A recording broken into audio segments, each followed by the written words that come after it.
Hi everyone, this is Chelsea Robinson from Rodeo Realty, bringing you another episode of Getting Real in the SFV. A beautifully staged home will always wow buyers and give a solid first impression, but if they begin to look really deep and examine, will it stand up to the white glove test? Today's topic is all about must-do repairs to sell your home. If a buyer really likes your home and sticks around for more than 10 or 15 minutes, if they start to open closets and doors and turn on the water, what will they find? Each home is different, and a great realtor will be able to walk you through and give a customized list. But in the generalized sense, here are some tidbits of things to focus on and make sure that they're in top condition. 1. Repair any leaky faucets. One of the first things buyers will notice first in that bathroom is if the faucet is leaky. And if it is, you can bet that they'll start to wonder where else leaks are forming. 2. Scrub and repair caulking in showers and baths. This is an item that can easily break down.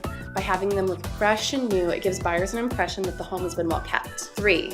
Patch and repair any holes or chips in walls and scrub off scuff marks. It may seem like common sense item, but this one packs real punch.